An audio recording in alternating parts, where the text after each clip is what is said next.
My main mission here is to introduce Mohamed. So Mohamed Beydia is the head of data and analytics at Canal+, and he's been doing some really fantastic things with Zerv in his role, and so let's give him a big hand. Welcome.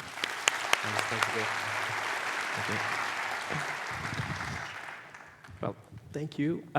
So I would like to introduce you to our data transformation journey. So exactly 18 months ago, I was hired by Canal+ to start the data transformation. And this transformation was motivated by the fact that we used to be a satellite company and we moved to internet, and so we have a lot of data points on customers, and we would like to move to more AI, machine learning, and stuff like that, because we have real-time data now, and we have a service offering like Netflix on video in demand and stuff like that. And also the fact that because of the AI buzzword, our C-level start hearing about AI, etc. And as most of the companies does these last 2 years, they wanted to tap into the potential of AI. So I was hired to do this data transformation, but as many of you know, garbage in, garbage out, this is the fundamental concept when you do data analytics. I was in a kind of a dilemma that most of the chief data officer knows, that either you spend time strengthening your foundation, putting in place data governance, putting data engineering best practice, and strengthening your foundation to be able to do accurate data analytics and AI. And this will take you 3-4 years, and without being able to deliver fundamental and game-changing product.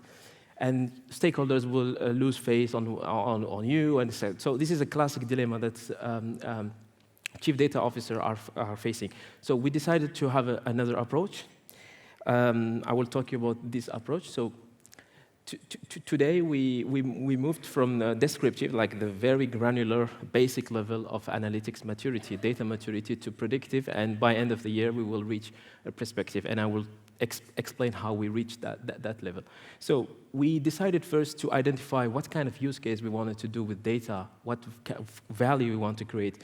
And so we focused on these pillars. So acquisition, we want to acquire more customers, improve a customer relationship, increase, strengthen the relation, retain customers, develop content strategy, cost saving, automation, and do all of this by being compliant with the eyes of regulators. So we collected all of these use cases to see what are the most important one of them.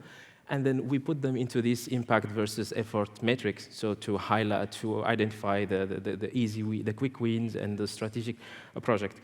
And then after we did that, we said, okay, we're not going to strengthen the foundation in one shot. We will strengthen the foundation within the data scope of each of these use cases. So we've done this basic data transformation that you probably know. So we went from a decentralized data space to Snowflake and using AWS, so really a centralized repository. We unified business definitions and put some data dictionary and collaboration. And this didn't take us too much time because we were just focusing on a very niche part of our data set. And then after we did that, so now we are ready to tap into machine learning and generative AI, etc. within this scope again. We wanted to have a tool that will help us do this because the data is ready, it's clean, we document it very well.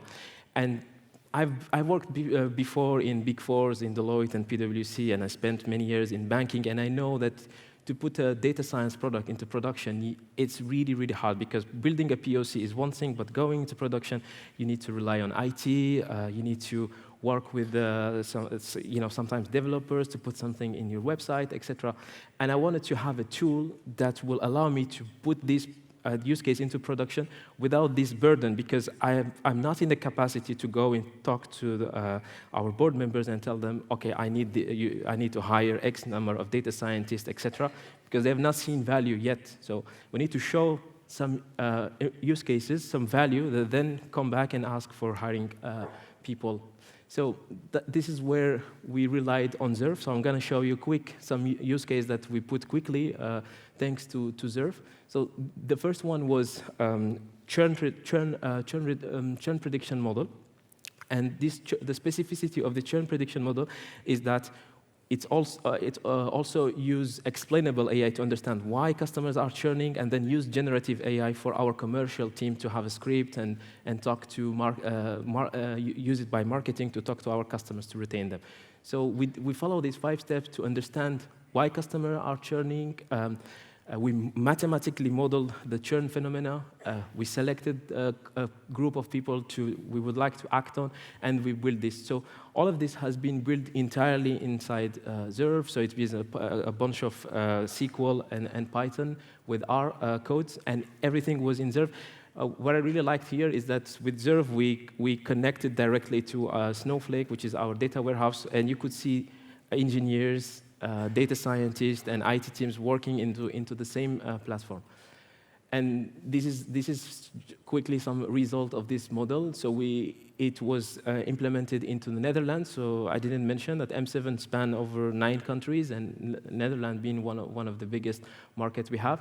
And so we could see like a detection coverage with this churn prediction model of 70% when in the back testing phase, and when marketing teams start testing it, using different A/B testing approach, we could see good results. Depends on the strategy of communication we did. And this beta testing approach was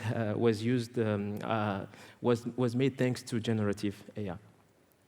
So another topic, which is, I'm sure when you watch something on Netflix, on Prime, you get instantly or the day after an email showing you, yeah, hey, you watched this. Maybe you will look at this. And for us, was like, wow, this is very hard to use. Just for the record, Netflix spent 12 years every year spending $1 million on their recommendation engine, and we were like, I would say, babies in the AI world. So we wanted to have something quickly, so we built this model inside Zerv using AWS Bedrock, this LLM. So everything was compliant with our IT department, and so no red flags on it. And these emails that you see on the right side on the screen has been generated automatically via API calls within the Zerv environments, and it is running real time. So whenever someone watch, and we have like a buffer of a couple of hours, they receive these kind of emails. And the impact was, we could see the impact because, as you can see here, it's just a sample of people that received those emails. You could see a spike in the engagement. And we have demonstrated that also there is a negative correlation between engagement and churn. So the more you keep people engaged, the less they churn. And this was a strategic for us.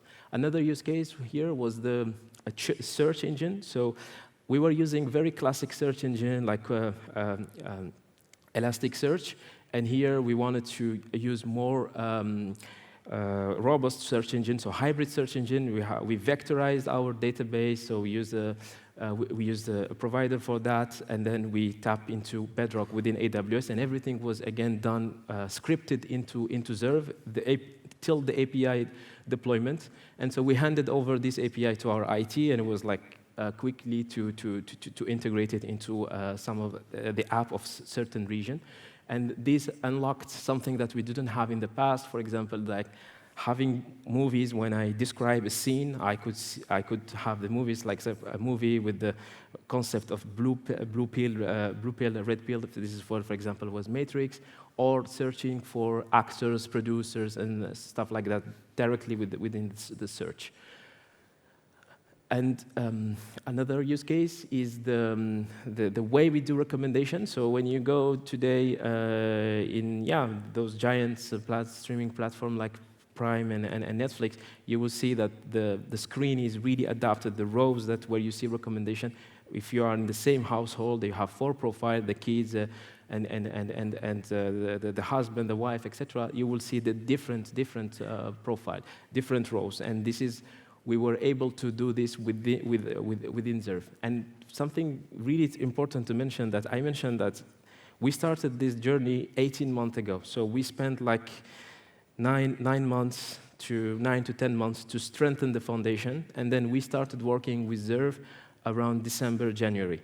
So, and all of these use cases, we were using a local notebook, etc. And then when we acquired Zerv, we were able to go directly into production.